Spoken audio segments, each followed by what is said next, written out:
Greetings to you, church family. It's wonderful to be with you, and it's wonderful to be back in the presence of God, even if it is through your computer screen, your TV screen, your phone screen. It's wonderful to be with you. Today's scripture passage comes from Mark chapter 1, verses 16 through 20. As Jesus walked beside the Sea of Galilee, he saw Simon and his brother Andrew casting a net into the lake, for they were fishermen. "Come, follow me," Jesus said, "and I will send you out to fish for people." At once they left their nets and followed him. When he had gone a little farther, he saw James, son of Zebedee, and his brother John in a boat, preparing their nets. Without delay he called them, and they left their father Zebedee in the boat with the hired men and followed him. Oh, how the old favorite song goes, "I have decided to follow Jesus. No turning back." But how do we decide to follow Jesus, and what if we want to turn back? What happens in those moments?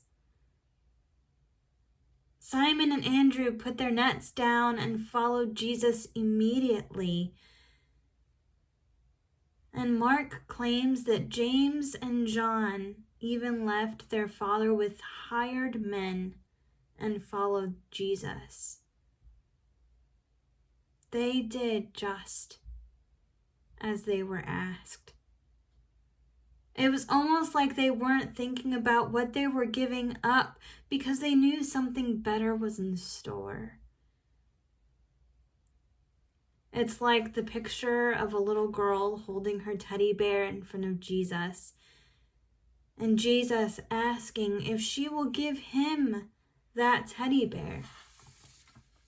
What she doesn't see is that Jesus has an oversized teddy bear waiting for her to replace the old one. Something better was in store for this little girl. Jesus knew what he was doing when he called the 12 to follow him, and he knew what he was doing when he called us. But I can't help but wonder if the reality is that we don't want to follow blindly. We want to see the big pictures. We want to know what we're getting ourselves into. How often in the past 10 months has a circumstance required the blind to lead the blind? As for my thought process in that thought,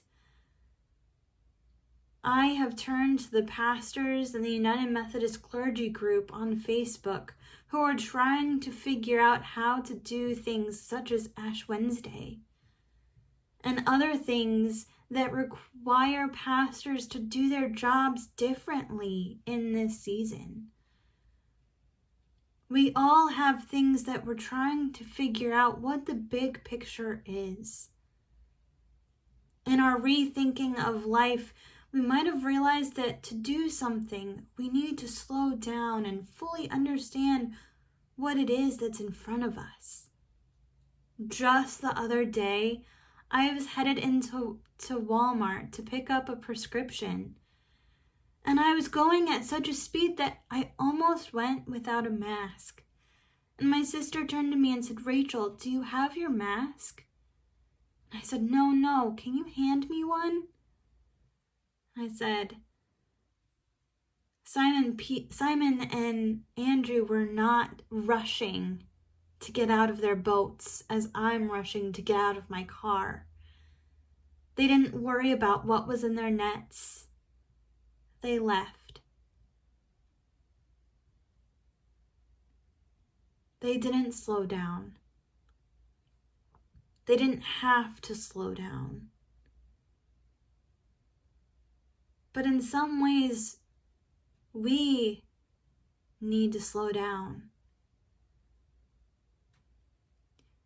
Jesus slowed down after meeting Simon and Andrew and James and John. We read this later in Mark. We read, very early in the morning, while it was still dark, Jesus got up, left the house, and went off to a solitary place where he prayed. Simon and his companions went to look for him, and when they found him, they exclaimed, "Everyone is looking for you." Jesus replied, "Let us go somewhere else, to the nearby villages, so I can preach there also.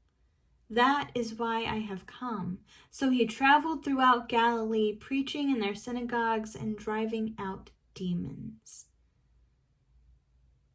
That's verses 35 through 39 of chapter 1 in Mark. Simon and the others found Jesus, and this wasn't that they were just taking a nice walk through Galilee or wherever else. It was that they had to go searching for Jesus. They followed this man blindly hours before, and then he just up and disappeared. I mean, wouldn't you be freaked out if Jesus just up and left? There was no turning back in this moment. They were going to find Jesus. They were going to help him preach no matter what. They were going to make sure that if there was a crowd, that Jesus would be safe.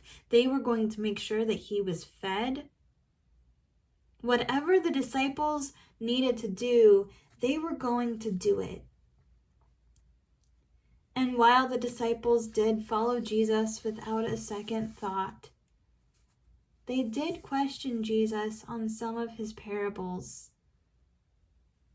They didn't know why he might do a miracle and not want them to tell other people about it.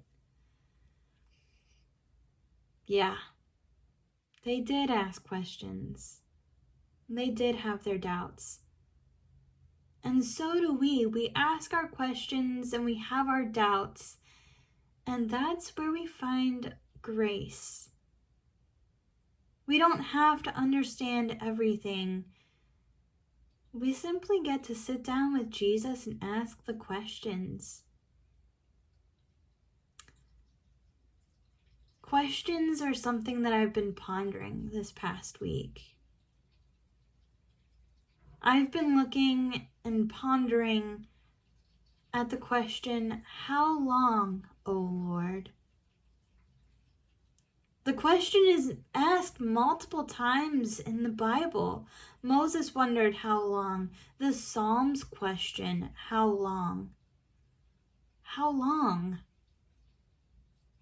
It's something that we've all wondered the last 10 months without a definite answer.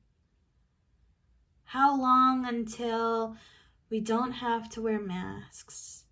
How long until we don't have to isolate? How long? The new question is, how long can we wait until we see people after we've had the vaccination? The list will go on, and it will go on even after this pandemic. And so I wonder if we're not asking ourselves, how long am I willing to pray? How long am I willing to fast for?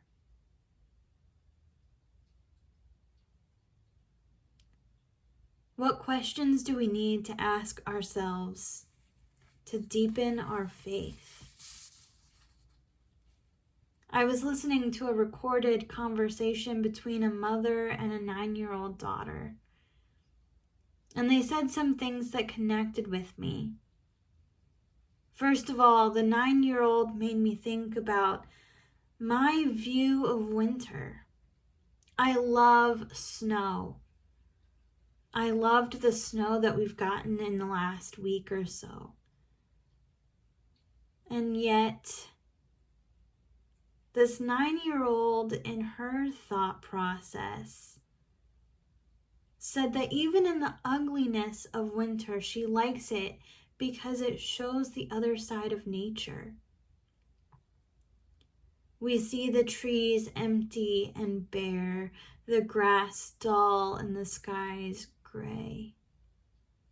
And the earth, in many ways, is vulnerable. And it made me realize that while I love the snow because for a little bit it's beautiful, it's just a mask for a time. And the ugly will return. And it also made me realize that just as the earth is stripped down to vulnerability, we need to be as well. We are humans and we have times that we feel empty, just like the tree branches outside. And we need to take time to consider what we need for our souls wholeheartedly, asking the questions that deepen our faith. What do our souls need? The other thing that this mother and daughter talked about was waiting for their family's dog to come into their house. You see, this family had never had a dog before. Their parents kept saying no, no, no to the kids. I've never had a time in my life where I didn't have a dog. We've always had a dog. So I'm sure that some of you might not be pet people or dog people, and I'm not here to tell their whole story or my whole story about dogs. But this family finally said yes to getting a dog. And the mother commented that she watched her kids wait for this dog and wait and wait. And not only did she watch them wait for this dog, she also watched them during the pandemic. And she really wondered what else could be taken from these kids. She questioned how long God would make their family wait. And it made me think about how many things we've asked God for. How many times we've asked God, how long? Because it's not just about this pandemic, we ask how long. There's so much in life that we have asked and we will ask, how long? But I think it's safe to say that one of the things that I questioned at the very beginning of this sermon was, how did I decide to follow Jesus? It was just one of those things that made sense. And so maybe we can finally stop questioning how to follow Jesus. In a couple of conversations these past couple of weeks, I was reminded that I tend to overthink some things. I even did overthink something. And I thought about what it means for me as a person and as a pastor of what I overthink. And I realized that following Jesus is not something to overthink. I'm not going to overthink how I decided to follow Jesus. And I hope you don't overthink that as well. Because what I also realize is that I need to be more like these disciples. And maybe you do too. Maybe we all just need to let go of our nets. Know that our fathers and mothers and sisters and brothers are all safe in the boat with hired hands. And we need to just go and follow Jesus. But what we also need to know and remember in following Christ is that there are no conditions and no timelines. It's a simple act. It is simply following his call. We might mess up. We might feel like running away, or we might wonder where Jesus got off to, and when we find him, we exclaim, "I've been looking for you!" Just as Simon exclaimed that everybody was looking for Jesus.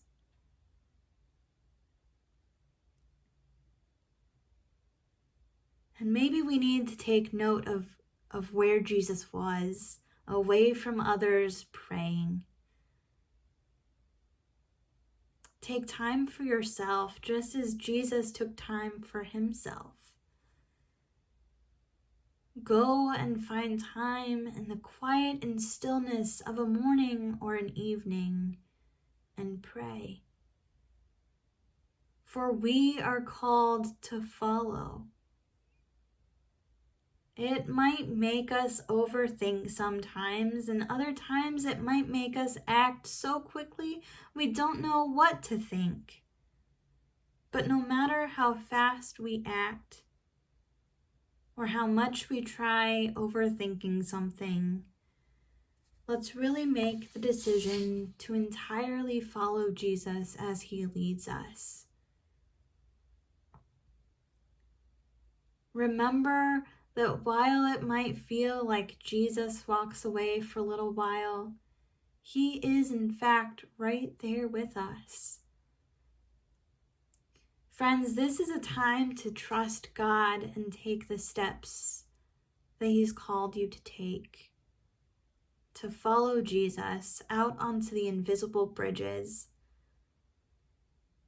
Some of you might know of the story of Indiana Jones taking that faith step on that invisible bridge.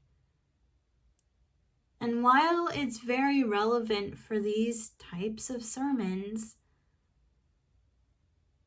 there's also a newer movie out on Disney Plus called Onward. Some folks might not like it because it does deal with magic and that kind of stuff, but I really enjoyed it. And in one scene, these brothers who are on a quest to find a gem come to a point in their journey where they need a bridge to get across this huge gap. And the younger brother is the one who has magic, and so he's the one who has to get across. And his first step, well, it doesn't work like Indiana Jones's first step. He almost falls. And so his big brother tells him that he can do it. And even though the younger sibling isn't so sure, they get a rope and tie it around his waist so that there's some confidence that his big brother won't let him fall. And he makes it halfway across this huge gap. And his brother keeps cheering him on. And what the younger brother doesn't know is that the rope falls off his waist halfway across. And that final step, he almost doesn't make it again. And he pulls himself up off the cliff edge. And he pushes down the lever, and his brother drives the car across the bridge. And the younger brother says, "I needed that rope." But did he really? He made it across. He believed in himself for half of the journey. Friends, We don't need ropes, do we? We have Jesus Christ. We take steps forward, and if we fall into His arms. One of my favorite songs is Untitled Hymn by Chris Rice. And one of those verses says that we can't run. We crawl sometimes.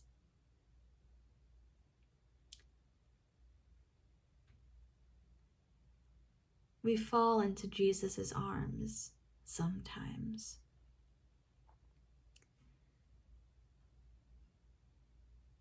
We are called to follow. And Jesus didn't leave Simon and Andrew and James and John. He just went off for a time to pray. Jesus doesn't leave us behind.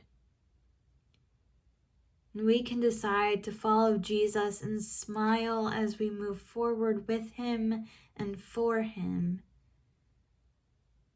And we can share the never-failing love of God this day and every day. Amen.